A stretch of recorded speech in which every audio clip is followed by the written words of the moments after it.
ନମସ୍କାର। କୋଟି, ଲକ୍ଷ, ହଜାର ଏଇ ସବୁ ବଡ଼ ବଡ଼ ସଂଖ୍ୟାଗୁଡ଼ିକୁ ଦେଖିଲେ ବେଳେବେଳେ ଟିକେ ଡର ଲାଗେ, ନୁହେଁ କି? ମନେହୁଏ ଏସବୁ ବହୁତ ଜଟିଳ। କିନ୍ତୁ କଥା କ'ଣ କି, ଏହା ପଛରେ ଗୋଟେ ବହୁତ ହି ସରଳ ଆଉ ମଜାଦାର ସିକ୍ରେଟ୍ କୋଡ୍ ଲୁଚି ରହିଛି। ତେବେ ଚାଲନ୍ତୁ ଆଜି ଆମେ ସେହି ରହସ୍ୟକୁ ଖୋଜି ବାହାର କରିବା। ଆମେ ତ ପ୍ରତିଦିନ ଏମିତି ସଂଖ୍ୟା ସହ କାରବାର କରୁ। ଖବରକାଗଜରେ ଜନସଂଖ୍ୟା ବିଷୟରେ ପଢ଼ିବା ହେଉ କିମ୍ବା ବଜାରରେ ଜିନିଷର ଦାମ, ସବୁଆଡ଼େ କେବଳ ବଡ଼ ବଡ଼ ସଂଖ୍ୟା। ଏସବୁ ଦେଖିବାକୁ ବହୁତ ବଡ଼ ଲାଗୁଥାଇପାରେ, କିନ୍ତୁ ଜାଣିଛନ୍ତି ଏସବୁର ମୂଳରେ ମାତ୍ର ଗୋଟିଏ ସରଳ ନିୟମ କାମ କରୁଛି। ଚାଲନ୍ତୁ ଦେଖିବା ସେଟା କ'ଣ। ହଁ, ତ ପ୍ରକୃତ ପ୍ରଶ୍ନ ହେଉଛି, ଏହି ବିଶାଳ ସଂଖ୍ୟାଗୁଡ଼ିକ ପ୍ରକୃତରେ କେମିତି କାମ କରନ୍ତି? ଏମାନଙ୍କ ପଛରେ ସେମିତି କିଛି ସିକ୍ରେଟ୍ ଲୁଚି ରହିଛି। ଆସନ୍ତୁ ଏହି ପ୍ୟାଟର୍ନକୁ ଟିକେ ଖୋଜିବା ଆଉ ତାକୁ ବୁଝିବା। ଆଉ ସେହି ସିକ୍ରେଟ୍ କୋଡ୍ ହେଉଛି ସଂଖ୍ୟା 10। ହଁ, ଏକଦମ ସତ। ଆମେ ଯେତେ ବି ବଡ଼ ସଂଖ୍ୟା ଦେଖୁ, ସେସବୁର ମୂଳଦୁଆ ହେଉଛି ଏହି ଗୋଟିଏ ସଂଖ୍ୟା। ସବୁକିଛି ଏ ଗୋଟିଏ ସରଳ ପ୍ୟାଟର୍ନରୁ ହିଁ ତିଆରି। ତେବେ ଏହି ପୁରା ସିଷ୍ଟମକୁ ଭଲ ଭାବରେ ବୁଝିବା ପାଇଁ ଆମକୁ ଏକଦମ ଆରମ୍ଭରୁ ଆରମ୍ଭ କରିବାକୁ ହେବ। ଆଉ ସେ ଆରମ୍ଭ ହେଉଛି ସବୁଠାରୁ ବଡ଼ ଏକ ଅଙ୍କିଆ ସଂଖ୍ୟା, ମାନେ 9ରୁ। ତ ଯେତେବେଳେ ଆମେ 9ରେ ମାତ୍ର 1 ମିଶାଇ ଦେଉ, ଆମକୁ କ'ଣ ମିଳେ? 10। ଆଉ ଏଇଠି ହିଁ ସବୁ ଯାଦୁ ଆରମ୍ଭ ହୁଏ। କାରଣ ଆମେ ଗୋଟେ ଏକଦମ ନୂଆ ସ୍ଥାନ ତିଆରି କରୁଛେ, ଯାହାକୁ ଆମେ କହୁଁ ଦଶକ ସ୍ଥାନ। ଆଚ୍ଛା, ଏହି ନିୟମ ତ ବଢ଼ିଆ କାମ କରୁଛି। ହେଲେ ଯଦି ଏହି ସମାନ ଜିନିଷକୁ ଆମେ ସବୁଠାରୁ ବଡ଼ 2 ଅଙ୍କିଆ ସଂଖ୍ୟା ମାନେ 99 ସହିତ କରିବା, ତାହେଲେ କ'ଣ ହେବ? କିଛି ଅନ୍ଦାଜ? ଦେଖିଲେ ତ, ପୁଣି ଥରେ ସେଇ ଏକା କଥା। 99ରେ ଗୋଟେ ମିଶାଇଲେ ହୋଇଯାଉଛି 100। ଆଉ ଏଇଠି ବି ଆମକୁ ଗୋଟେ ନୂଆ ସ୍ଥାନ ମିଳୁଛି, ଯାହାକୁ ଆମେ କହୁ ଶତକ ସ୍ଥାନ। ତେଣୁ ସେଇ ଗୋଟିଏ ପ୍ୟାଟର୍ନ ପୁଣି ଥରେ ଦୋହରା ହେଲା। ଏହି ଟେବୁଲକୁ ଦେଖିଲେ ପୁରା କଥାଟା ପାଣି ଭଳି ସଫା ହୋଇଯିବ। ପ୍ରତିଥର ଯେତେବେଳେ ଆମେ ସବୁଠାରୁ ବଡ଼ ସଂଖ୍ୟା ଯେମିତିକି 9, 99 କିମ୍ବା 999ରେ 1 ଯୋଗ କରୁଛୁ, ଗୋଟେ ନୂଆ ସ୍ଥାନ ତିଆରି ହେଉଛି। ଦେଖିବାକୁ କେତେ ସରଳ, କିନ୍ତୁ ଏହା ଏକ ବହୁତ ଶକ୍ତିଶାଳୀ ନିୟମ। ଏହି ପୁରା ସିଷ୍ଟମର ମୂଳଦୁଆ ହେଉଛି ସ୍ଥାନୀୟ ମାନ। ଏଇଟା ବୁଝିବା ବହୁତ ସହଜ। ଏହାର ଅର୍ଥ ହେଲା, ଗୋଟିଏ ଅଙ୍କର ମୂଲ୍ୟ ସେ କେଉଁ ସ୍ଥାନରେ ବସିଛି ତା ଉପରେ ନିର୍ଭର କରେ।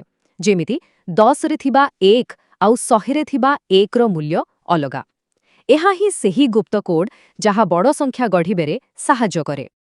ଠିକ୍ ଅଛି, ତାହେଲେ ଆମେ ଏହି ସ୍ଥାନୀୟ ମାନର କୋଡ୍କୁ ତ ବୁଝିଗଲେ। ଏବେ ଚାଲନ୍ତୁ ଏହାକୁ ବ୍ୟବହାର କରି ଆହୁରି ବଡ଼ ସଂଖ୍ୟା କେମିତି ତିଆରି ହୁଏ ଦେଖିବା। ଆମେ 100ରୁ ଆରମ୍ଭ କରି 1000 ପର୍ଯ୍ୟନ୍ତ ଯିବା। ଏଥି ଗୋଟେ ବହୁତ ଗୁରୁତ୍ୱପୂର୍ଣ୍ଣ କଥା ମନେ ରଖିବାକୁ ହେବ। ପ୍ରତ୍ୟେକ ନୂଆ ସ୍ଥାନ ତାର ପୂର୍ବ ସ୍ଥାନଠାରୁ ଠିକ୍ 10 ଗୁଣ ବଡ଼।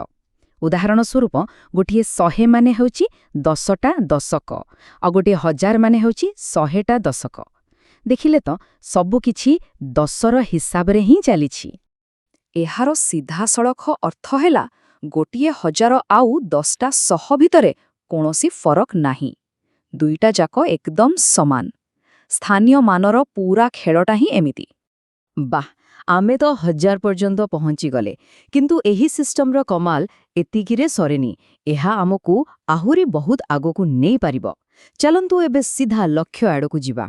ଆଉ ଦେଖନ୍ତୁ, ପୁଣି ଥରେ ସେହି ପୁରୁଣା ଆଉ ପରିଚିତ ନିୟମ।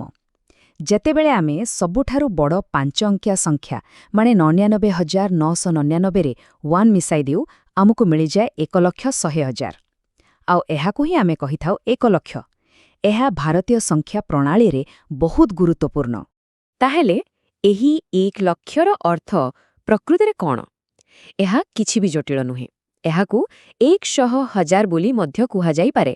ମାନେ ନା ଦୁଇଟା ଅଲଗା ଅଲଗା, କିନ୍ତୁ ସଂଖ୍ୟାଟା ଏକଦମ ସମାନ। ଏହାକୁ ଆହୁରି ସରଳ ଭାବରେ ବୁଝିବାକୁ ଗଲେ, ଭାବନ୍ତୁ ଯେ କାହା ପାଖରେ 100ଟା 1000 ଟଙ୍କିଆ ନୋଟ୍ ଅଛି। ତାହେଲେ ତା ପାଖରେ କେତେ ଟଙ୍କା ହେଲା? ଠିକ୍, 1 ଲକ୍ଷ ଟଙ୍କା। ତେଣୁ 1 ଲକ୍ଷ ମାନେ ହେଉଛି 100 ଗୁଣ 1000। ଏହି ସବୁ ପ୍ୟାଟର୍ନରୁ ଗୋଟିଏ କଥା ତ ପୁରା ସ୍ପଷ୍ଟ ହୋଇଯାଉଛି ଯେ ସଂଖ୍ୟାମାନେ ସବୁବେଳେ କିଛି ନା କିଛି ନିୟମ ମାନି ଚାଲନ୍ତି। ଆଉ ଏହି ଶୃଙ୍ଖଳା କେବଳ ବଡ଼ ବଡ଼ ସଂଖ୍ୟା ତିଆରି କରିବାରେ ନୁହେଁ, ଅନ୍ୟ ଜାଗାରେ ବି ଦେଖିବାକୁ ମିଳେ। ଉଦାହରଣ ପାଇଁ ଏଇ ମଜାଦାର ଗ୍ରିଡ୍କୁ ଦେଖନ୍ତୁ। ଏହା ଭିତରେ ବି ଗୋଟେ ବଢ଼ିଆ ନିୟମ ଲୁଚିଛି। ଭଲ ଭାବରେ ଦେଖନ୍ତୁ ତ, ଏହି ଗ୍ରିଡ୍ ଭିତରେ ଲୁଚିଥିବା ନିୟମଟା କ'ଣ ହୋଇପାରେ? ଟିକେ ଚିନ୍ତା କଲେ ଧରିହେବ। ଏହା ବି ସଂଖ୍ୟାଙ୍କର ଶୃଙ୍ଖଳାର ଏକ ସୁନ୍ଦର ଉଦାହରଣ। ଉତ୍ତରଟା ହେଉଛି ଏହାର ଯେକୌଣସି ଧାଡ଼ିକୁ ଯୋଗ କରନ୍ତୁ, ସେ ଆଡ଼ ହେଉ, ଠିଆ ହେଉ କିମ୍ବା କର୍ଣ୍ଣ ଭାବରେ ହେଉ, ଯୋଗଫଳ ସବୁବେଳେ 15 ହିଁ ଆସିବ। ମଜାଦାର ନୁହେଁ କି? ଦେଖିଲେ ତ, ସବୁଠି ଏକ ନିର୍ଦ୍ଦିଷ୍ଟ ନିୟମ ଆଉ ପ୍ୟାଟର୍ନ ରହିଛି। ତେବେ ଏତେ ସବୁ କଥା ପରେ ଆମେ ଶିଖିଲେ କ'ଣ? ଚାଲନ୍ତୁ ଏବେ ପୂରା କଥାଟାକୁ ଏକାଠି ଦେଖିବା ଆଉ ଏହି ସିଷ୍ଟମର ସରଳତା ଆଉ ସୌନ୍ଦର୍ଯ୍ୟକୁ ବୁଝିବା। ତେବେ ଆଜିର ମୁଖ୍ୟ କଥାଗୁଡ଼ିକ ହେଲା, ପ୍ରଥମତଃ ଆମ ସଂଖ୍ୟା ପ୍ରଣାଳୀ 10 ଉପରେ ହିଁ ଆଧାରିତ। ଦ୍ୱିତୀୟରେ, ଗୋଟିଏ ଅଙ୍କର ସ୍ଥାନ ହିଁ ତାର ପ୍ରକୃତ ମୂଲ୍ୟ ନିର୍ଦ୍ଧାରଣ କରେ, ଯାହାକୁ ଆମେ ସ୍ଥାନୀୟ ମାନ କହୁ। ଆଉ ସବୁଠୁ ବଡ଼ କଥା ହେଲା, ଏହି ସରଳ ପ୍ୟାଟର୍ନକୁ ବାରମ୍ବାର ବ୍ୟବହାର କରି ଯେକୌଣସି ବଡ଼ ସଂଖ୍ୟା ତିଆରି କରାଯାଇପାରେ। ତେଣୁ ଏହାପରେ ଯେତେବେଳେ କେହି 1 କୋଟି ଭଳି ଏକ ବିଶାଳ ସଂଖ୍ୟା ଦେଖିବେ, ଡରିବାର କୌଣସି କାରଣ ନାହିଁ। କେବଳ ମନେ ରଖିବେ ଯେ ଏହା ଆଉ କିଛି ନୁହେଁ, ବରଂ ସେହି 9ରେ 1 ମିଶାଇବାର ସରଳ ନିୟମକୁ କେବଳ 7 ଥର ଦୋହରାଇ ଦିଆଯାଇଛି। ବାସ୍ ଏତିକି ହିଁ କଥା। ଆଉ ସବୁଠୁ ମଜାଦାର କଥା ହେଉଛି, ଏହି ସରଳ ବ୍ୟବସ୍ଥାର କୌଣସି ଶେଷ ନାହିଁ। ଏହାକୁ ବ୍ୟବହାର କରି ଅସୀମ ସଂଖ୍ୟା ତିଆରି କରାଯାଇପାରେ। ତେବେ ଶେଷରେ ଏକ ପ୍ରଶ୍ନ ରହିଲା, ସତରେ କ'ଣ ଦୁନିଆରେ ସବୁଠାରୁ ବଡ଼ ବୋଲି କିଛି ସଂଖ୍ୟା ଅଛି, ନା ଏହା କେବଳ ଆମ କଳ୍ପନାର ସୀମା?